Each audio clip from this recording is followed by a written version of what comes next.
Good morning.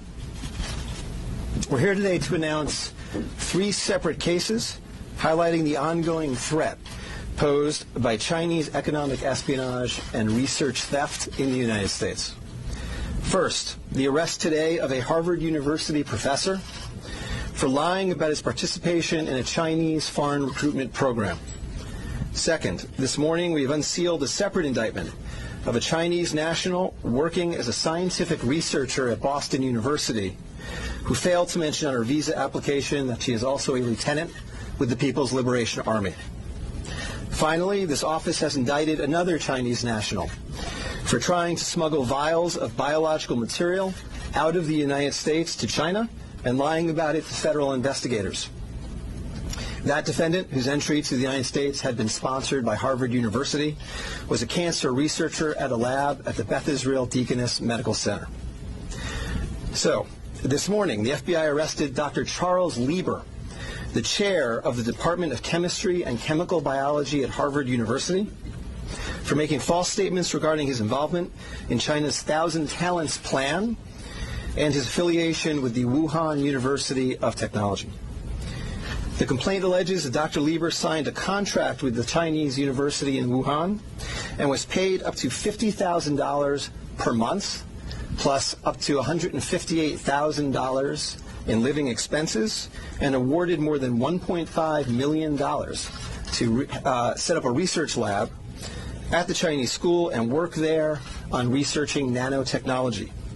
Lieber also joined China's Thousand Talents Plan, according to the complaint, a Chinese government-run program designed to entice scientists and researchers in the United States to share their research expertise with China. At the same time, Dr. Lieber was receiving U.S. grant funds from the Department of Defense and the National Institutes of Health. National Institutes of Health spends up to $39 million a year funding medical research in the United States. Those programs required Dr. Lieber to disclose if he was working with, including receiving funding from, any foreign power. When questioned, Lieber hid his involvement with the Chinese entities, including specifically disavowing any connection to China's Thousand Talents Plan. Meanwhile, based on the complaint, it appears that China paid Lieber hundreds of thousands of dollars over the years for his involvement with the Chinese entities and for his work on research for Chinese gain. Also today, a federal grand jury indicted Yanqing Ye, a Chinese national, with lying on her J-1 visa application, making false statements to Customs and Border Protection, conspiracy, and being an unregistered agent of the People's Republic of China.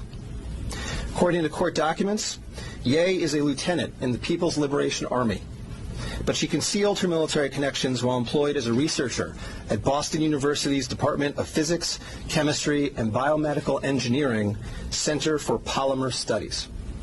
The indictment alleges that a colonel in the People's Liberation Army and other military officers from the Chinese National University of Defense Technology gave Ye numerous assignments while she was in the United States, such as conducting research, assessing U.S. military websites, and sending documents and information back to China.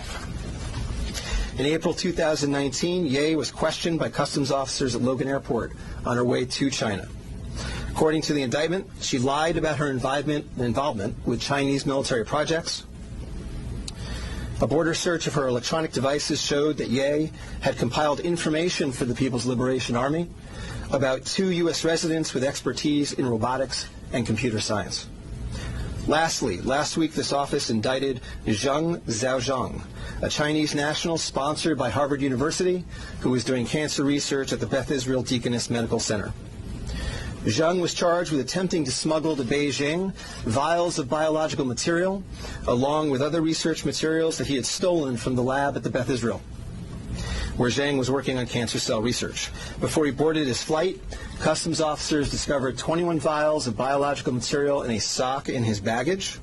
When confronted by the officers, Zheng initially lied and said he was not traveling with any biological or research materials. Chemistry, nanotechnology, polymer studies, robotics, computer science, biomedical research. This is not an accident or a coincidence. This is a small sample of China's ongoing campaign to siphon off American technology and know-how for Chinese gain. Recently, Attorney General Barr referred to China as this country's primary rival. Similarly, FBI Director Chris Wray recently told Congress that right now there is no country that poses a greater counterintelligence threat to the United States than China.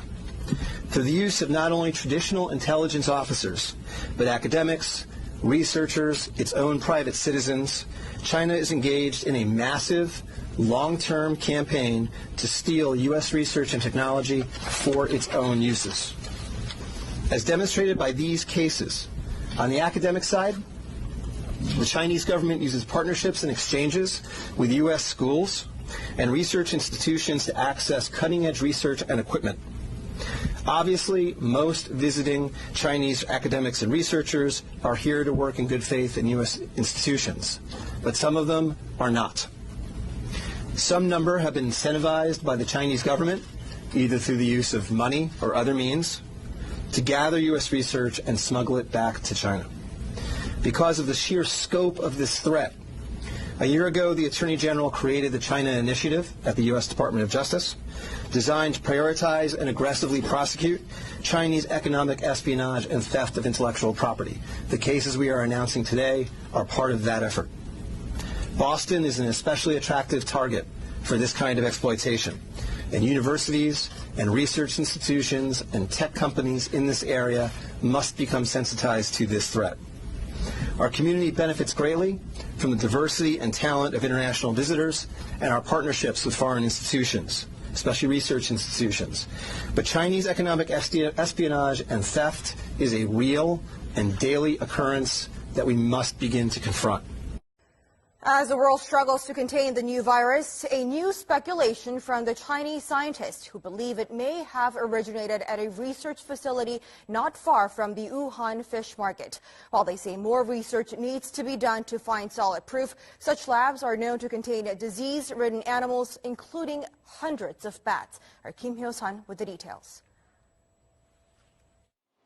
Amid the continued spread of the COVID-19 virus, there's rising speculation the virus could have originated from a government laboratory in Wuhan rather than the widely held belief that it emerged from the city's Huanan seafood markets. Citing a report published by Chinese scientists, a Chinese-language newspaper published in Hong Kong, Mingpao, and the British daily The Mirror explained Sunday that the Wuhan Center for Disease Control, or WHCDC, could have spawned the contagion in Hubei province. According to the report penned by Bo Tao Xiao and Lei Xiao of the South China University of Technology, the research lab, which is only 280 meters away from the Huanan seafood market, kept disease-ridden animals, including more than 600 bats. It stated that while it's plausible the virus was leaked from the lab and contaminated initial patients in this epidemic, more solid evidence is required through future study. The report also raised a possibility that the Wuhan Institute of Virology could have leaked the virus while it was carrying out tests involving Chinese horseshoe bats. Against such a backdrop, an article published by the Washington Times late last month is garnering attention as it raised the possibility that the disastrous outbreak could be the accidental result of biological weapons research. This comes as a renowned law professor at Tsinghua University in Beijing, Xu Jianren, is known to be missing after publicly condemning Chinese President Xi Jinping for failing to contain the spread of the virus at an early stage. He even added the condemnation could be the last message of his life. Kim Hyo-sun, Arirang News.